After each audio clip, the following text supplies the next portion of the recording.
Queridos irmãos e irmãs, estamos aqui para refletir a liturgia desse 16º domingo do tempo comum. Estamos refletindo a vida pública de Jesus.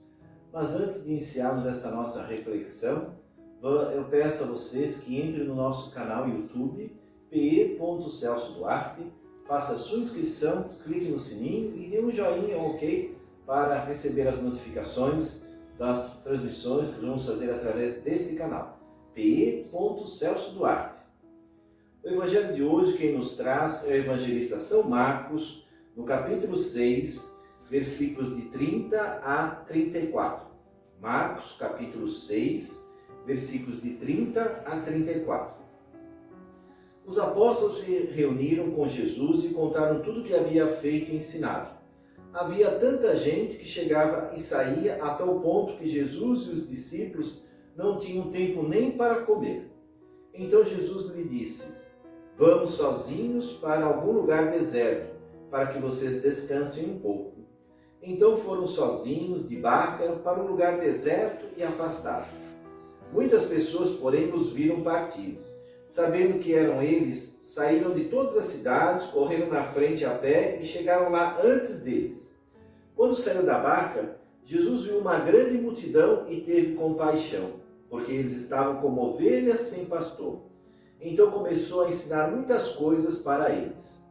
Meus irmãos, minhas irmãs, palavra da salvação.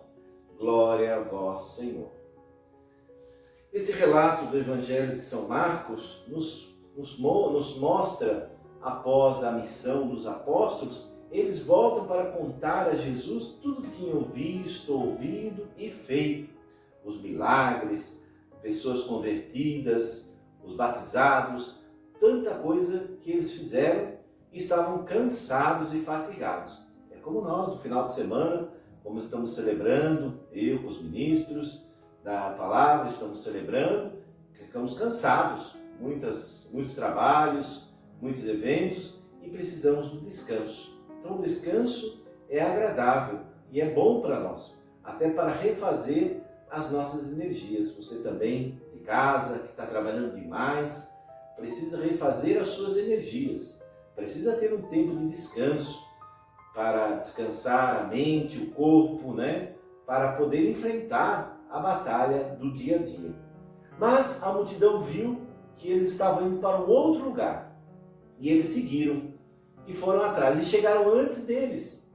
Jesus saiu de barca com os seus apóstolos e ao desembarcar, lá estava aquela grande multidão à espera deles. Porque Jesus já era uma pessoa bem conhecida na época e todos queriam ouvir o pastor que fala com as suas ovelhas.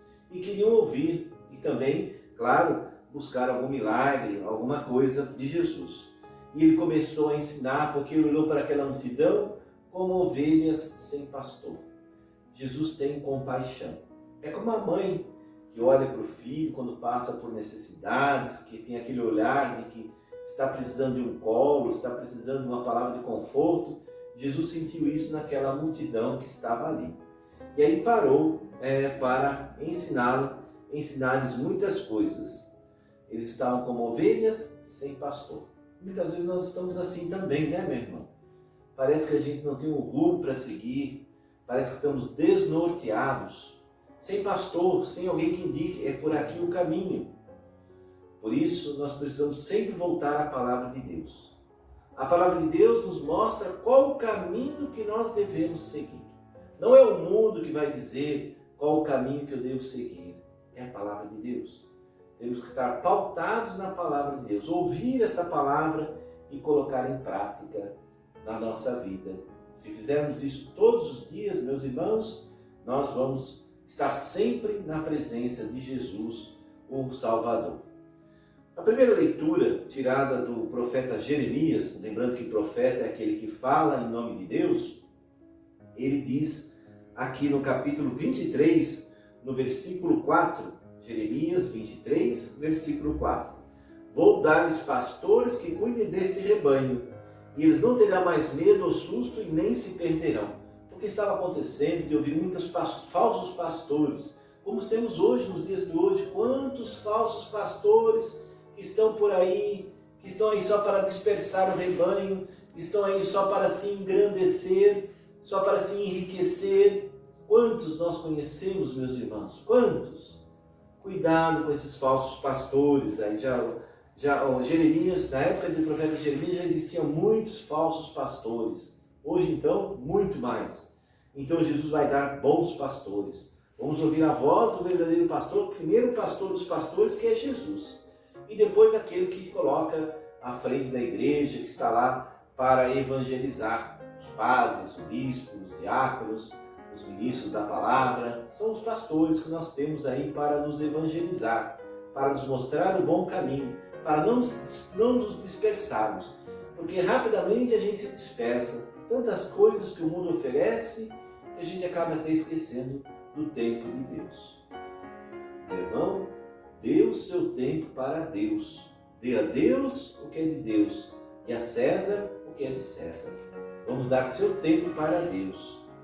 E a segunda leitura da carta aos Efésios, lá no capítulo 2, no versículos 16 e 17, Efésios capítulo 2, versículos 16 a 17. Jesus quis reconciliar-nos com Deus num só corpo por meio da cruz. Foi nela que Cristo matou o ódio, a vingança, o pecado. Ele veio anunciar a paz a vocês que estavam longe e a paz para aqueles que estavam perto. Jesus é o mensageiro da paz. Se buscamos uma paz para as nossas vidas, para os nossos corações, não vamos buscar isso no dinheiro, nas posses, nas riquezas. Isso não nos trazem a verdadeira paz. A verdadeira paz vem de Jesus. E Ele nos reconciliou com Deus. Jesus veio para nos redimir, para nos colocar em comunhão com o Senhor novamente. Por isso, e é por meio da cruz. Isso quer dizer que a cruz é salvadora, a cruz é redentora. A salvação, meus irmãos, minhas irmãs, passa necessariamente pela cruz. Por outro lado, não há cruz que não nos leve à salvação. Cristo é a verdadeira paz. Esta é a mensagem que nós queremos transmitir a vocês para viver esta semana. Cristo é a verdadeira paz. E agora eu me despeço de vocês, desejando uma excelente semana, que o Senhor sempre os acompanhe e que busquemos este descanso no Senhor. O Senhor esteja convosco, Ele está no meio de nós. A nossa proteção está no nome do Senhor, que fez o céu e a terra. Abençoe-vos o Deus Todo-Poderoso, o Pai, o Filho e o Espírito Santo. Amém. Uma boa semana e até o próximo encontro, se Deus quiser.